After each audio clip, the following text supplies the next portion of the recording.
Salve, salve família vascaína. Tô na área para mais um vídeo de pós-jogo. Se você está chegando pela primeira vez aqui e não me conhece, muito prazer, meu nome é Eduardo Júnior. Peço que você se inscreva no canal, deixe seu like no vídeo, ative o sininho para toda vez que eu postar vídeo você receber as notificações e, claro, compartilhe nas suas redes sociais, que isso é importante e ajuda o canal a crescer também. Termina o jogo Vasco 2, Corinthians 4. Pois é, era um jogo chave para o Vasco no campeonato. Era um jogo que, se o Vasco vencesse, né, ficaria praticamente, botaria os dois pés na Série A de 2024, mas infelizmente a fragilidade do time, junto com uma série de fatores, né, além de nervosismo, a fragilidade técnica, né, a pressão em cima desse time, o time vem jogando pressionado o segundo turno inteiro, devido ao péssimo primeiro turno. Isso tudo vai chegando num certo momento do campeonato, que isso tudo vai pesando, né? E com o Vasco, infelizmente, está sendo assim, né? Esse time já vinha demonstrando sinais de cansaço psicológico e físico, já demonstrou isso no jogo contra o América Mineiro, né? Que o Paê foi e livrou o Vasco aí do empate, né? Só que hoje foi insuficiente. O time do Corinthians, ele tem bons jogadores, apesar da campanha ruim do Corinthians também, né? Mas ele tem bons jogadores que já ex-seleção brasileira, né? Jogadores que não podem jogar com espaço, né? Como Renato Augusto e Juliano, e espaço é uma coisa que o Vasco dá para os adversários, assim como o Corinthians também deu. Então hoje foi um jogo que os dois times jogavam e deixavam jogar. Venceu, né, quem teve mais competência, óbvio, né? Quem vence quem tem mais competência. Às vezes um pouco de sorte também, mas não foi o caso do Corinthians. O Corinthians teve mais competência, tecnicamente é superior ao Vasco, levemente superior ao Vasco, né? E o Vasco apresentando os mesmos defeitos. É um time muito frágil na marcação, principalmente no meio-campo. Esse esquema tático que a gente já vem falando nas nossas lives, né, há muito tempo, esse esquema tático, principalmente na fase defensiva, marcando no 4-1-4-1, né, com essa quarta linha do Vasco, com Peck, Paê, o Paulinho e no caso hoje foi o Jair, né, no lugar do Praxedes. Essa quarta linha do Vasco não marca ninguém, é uma fragilidade muito grande, né? E lembrando, primeira linha um goleiro, a segunda linha os 4 defensores, a terceira linha o Zé Gabriel, quando se marca no 4-1-4-1, a quarta linha esses 4 e a quinta linha o Vegete. Essa quarta linha do Vasco defensivamente é muito frágil, e os meias adversários eles vão jogando sempre entre essa quarta linha e a segunda linha, com o Zé Gabriel correndo nesse espaço que fica entre a quarta linha e a segunda linha, com os meias ocupando um espaço livre. E hoje não foi diferente, né? O Vasco com muita dificuldade na marcação, assim como o Corinthians, né? E no jogo de hoje tinham 4 jogadores com capacidade de controle de jogo e manutenção de posse de bola. Por isso que os dois times ficaram oscilando ao longo do tempo todo, ao longo da partida, né? Uma hora o Corinthians conseguia manter mais a posse de bola, outra hora o Vasco conseguia manter mais a posse de bola. Quem são esses 4 jogadores? Juliano e Renato Augusto pelo Corinthians, Jair e Paê pelo Vasco.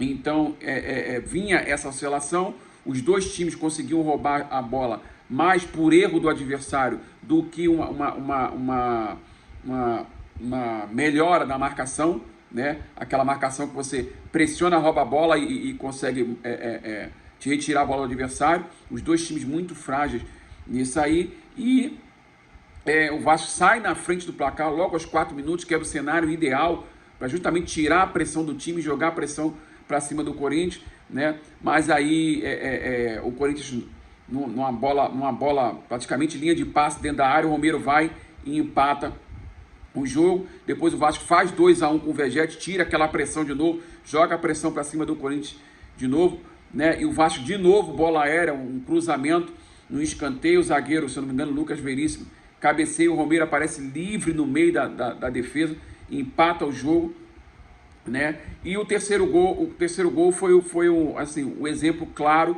do que eu falei com vocês aqui em relação à marcação do Vasco, principalmente nessa quarta linha, porque o Corinthians gira essa bola, né? Quando gira essa bola rápido, a bola sobra justamente no setor, né? No espaço que fica entre a quarta linha e a segunda linha, lá pelo lado esquerdo, né?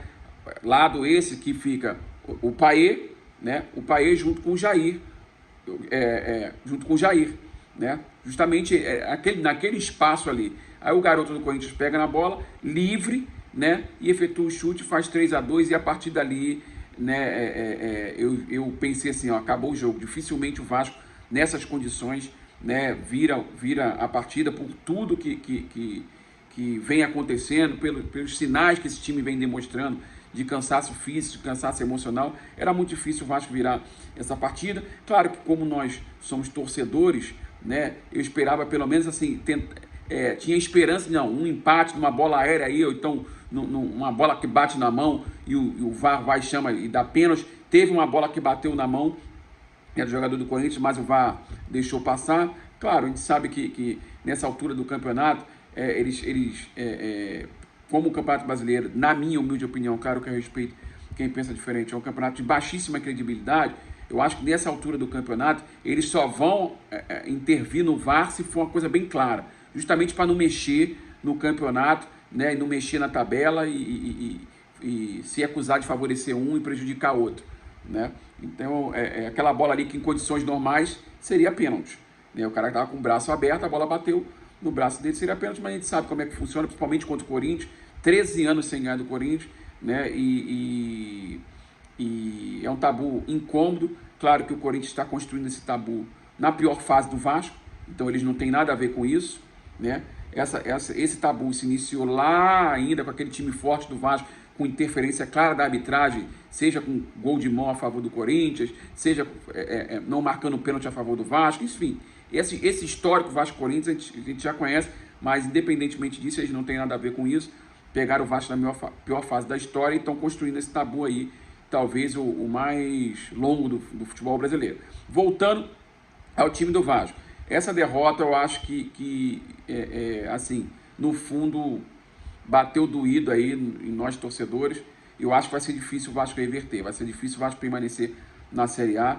Né? O Vasco pega Grêmio fora de casa, o Grêmio está disputando o título, e depois joga contra o Bragantino em casa, o Bragantino também disputando o título. Então tem que ver como vai ficar o emocional desse time. Né? Claro que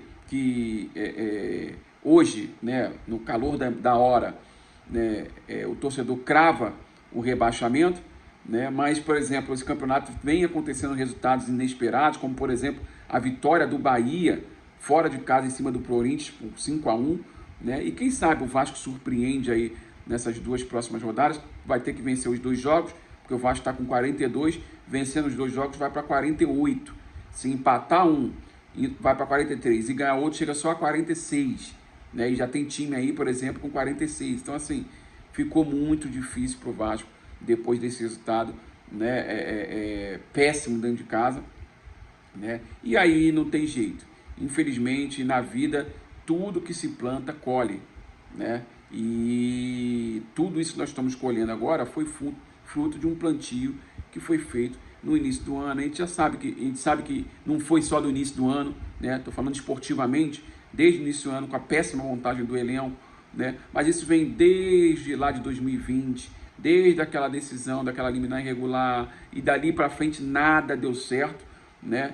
E não tem jeito, são consequências, né? E quem paga somos nós, torcedores, lembrando que uma parte do quadro social optou pela continuidade agora com as eleições, e aí isso tem que ser respeitado, obviamente, né? Mas estamos colhendo o que foi plantado, principalmente, vamos falar esportivamente, vamos deixar a política de fora, né?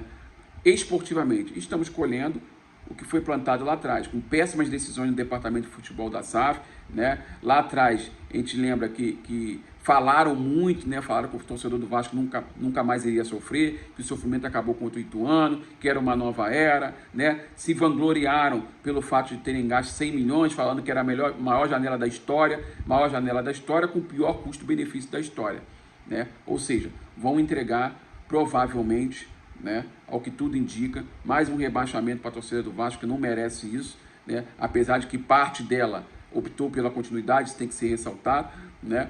Mas vão entregar mais um rebaixamento, né? Mais um péssimo resultado para a história do clube, que só vai ano após ano diminuindo, aí, arranhando mais ainda a sua imagem com esses sucessivos resultados esportivos péssimos, né? Mais um ano aí para esquecer, né, para o torcedor do Vasco. Infelizmente, é isso. Vamos em frente, ainda tem 2 jogos aí e vamos ver no que vai dar. Vamos ver como é que esse time vai responder psicologicamente, principalmente, né? A gente vai ter a volta de alguns jogadores aí que eram titulares, mas não sei se vão resolver muito, né? Enfim, agora a gente tem que aguardar, não tem jeito, tá? E vamos seguir em frente, que o que resta, secar agora o Bahia, né? Vamos jogar contra o São Paulo dentro de casa, São Paulo não querendo já nada no campeonato, então o Bahia vai pressionar, principalmente depois do resultado de hoje, eles vão pressionar em busca da vitória. Se empatar, eles já jogam o Vasco para a zona do rebaixamento, e o Santos pega o Fluminense também já não querendo mais nada no campeonato, pensando no Mundial, e o Santos vai pressionar o Fluminense em busca da vitória. Então, se os 2 times vencerem essas partidas, né, já abre uma vantagem para o Vasco, e aí fica praticamente impossível. Então, vamos torcer, secar aí, né, principalmente o Bahia, né, torcer para o São Paulo vencer o Bahia dentro da Fonte Nova. É difícil, mas não é impossível, né? E também torcer por um resultado positivo do Fluminense contra o Santos, ou pelo menos um empate. Enfim, os 2 não podem vencer, né? Para a gente ter condições, de repente, num resultado positivo contra o Grêmio, ter condições de reverter a tabela e jogar os 2 para o rebaixamento, né, para a zona de rebaixamento e para o jogo contra o Bragantino, dependendo das nossas próprias forças. Vamos ver no que vai dar. Esse foi o pós-jogo de hoje, espero que vocês tenham gostado. Se vocês gostaram, peço mais uma vez que se inscreva no canal, deixe seu like no vídeo, ative o sininho para toda vez que eu postar vídeo você receber as notificações. Um abraço e até o próximo vídeo. Valeu!